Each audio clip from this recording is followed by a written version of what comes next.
Guess what? Chicken butt. We just got the first official POV from Fønix at Fårup, Sommerland, the new Vekoma Wildcat, and I am just kind of blown away right now.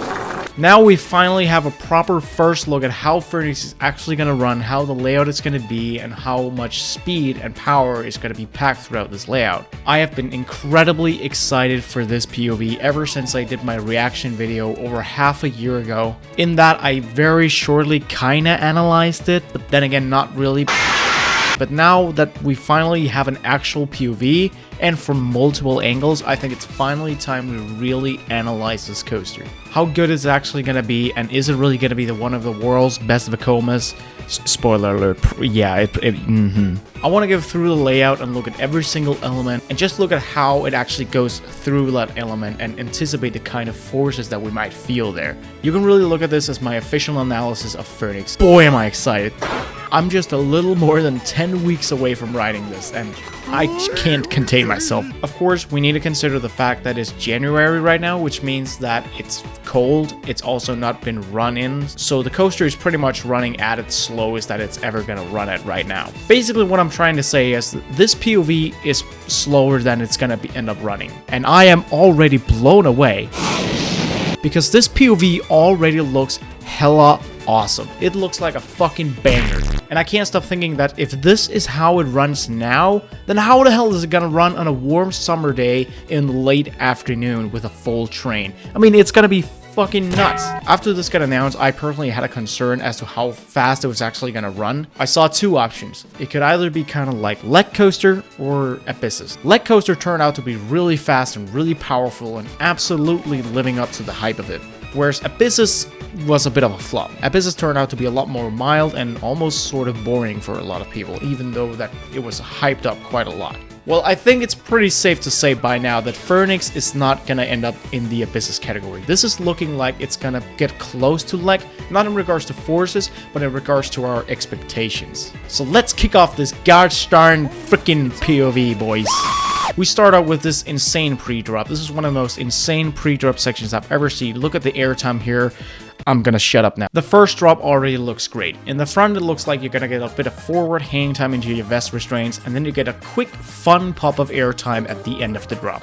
It's probably gonna be a solid flojector drop in the front, or at least just some strong floater. Whereas in the back row, it looks like you're gonna get some pretty kick-ass ejector, and it looks like it's gonna be very sustained. The drop looks incredibly long in the back and strong in its forces, so I'm very excited for that. Then we have the bottom of the curved valley. It doesn't look like it's gonna be too heavy in the positive forces, and I really don't think we should expect this ride to be heavy in the positive forces in general. Overall, I think it's gonna have a lot of quick pops of positive forces, but nothing too strong and sustained. Hopefully, of course, that can surprise us, maybe it will, but based on the POV, I'm gonna say that the forces aren't gonna be too strong, but I think on moments like this, the valley of the first drop, it's gonna be sustained. And of course, then we have the stall loop. The stall loop obviously looks very hang-timey. It provides a few seconds of hang time. It is a stall loop, but aside from the hang time, what I think looks really incredible is actually the exit of the stall loop, because that exit is basically like a very tight sidewinder that also goes pretty much vertically down, meaning that it is incredibly whippy.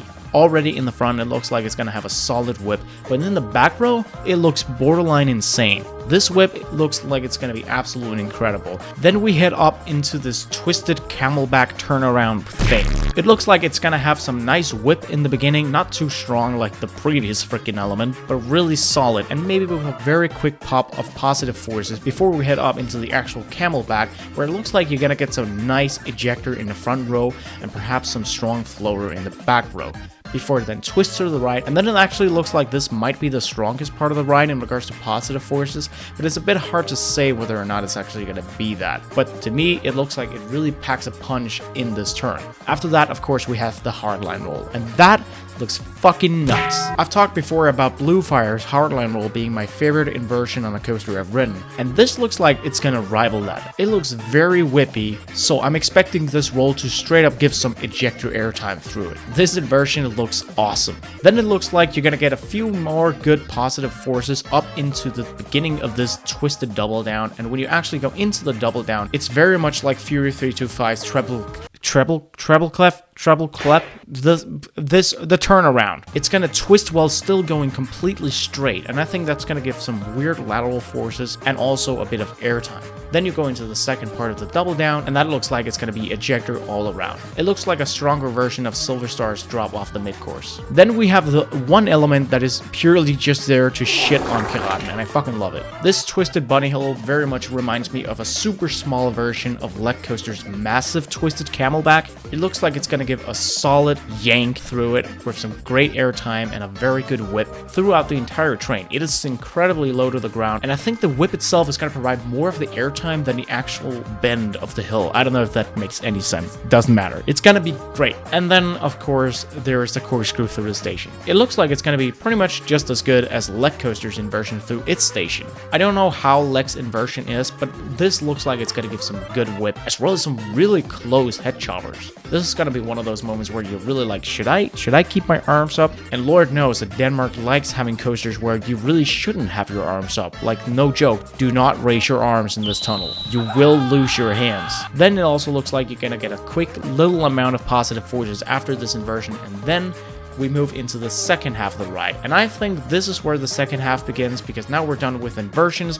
Now it's all about airtime, and it also looks like this is where the POV gets a little slower. It's a lot more funky here, and it doesn't look as ejector and positive force heavy. The outer bank looks like it's going to be very weird, and it's going to maybe yank you in pretty much all directions in your seat. And then we got this twisted drop that also looks like it's going to be very whippy in the back row especially. Then we got two back-to-back bunny hills, and right now these look like they will provide some good ejector airtime. So I pretty much just expect that to be stronger when we actually ride it. I at least hope for it. Then we have the wave turn that looks very nice and floaty, and also has a good head chopper, especially on the right side of the train. And then we have a chill turn, as well as a very odd little twist to the right, which also looks really fun and especially whippy in the back row. And then we get what looks like a nice little floater pop into the final brake run. Man, this coaster just looks fucking nuts. As you can imagine, I can't really keep it in my pants right now, and I'm absolutely fucking hyped for this thing. It obviously looks like it's gonna be the best coaster in Denmark, and I absolutely hope so. Before, I really had my concerns, but now I'm pretty confident that this is gonna be the best coaster in Denmark. It looks like it really has the airtime, and it's definitely gonna get it as it warms up and as the ride systems have been adjusted, and when it finally runs in its prime, because right now it's still slow. Right now it's still far from how it's actually gonna run. I'm gonna try my best to make it out there on opening day, and of course I want to give you guys a review as soon as I ride it. So let me know in the comments below, what do you think of this big bird? How good do you think it's gonna be, and are you gonna ride it? Personally, I think it's gonna be one of the best Vekomas in the world. I think everyone is expecting that. I think it's just gonna be behind Fly and Lek Coaster. Lek is obviously still gonna be #1 if you ask me, but I mean, I haven't ridden it. But that's it for me, so without further ado, I have no freaking outro. That almost rhymed. Bye!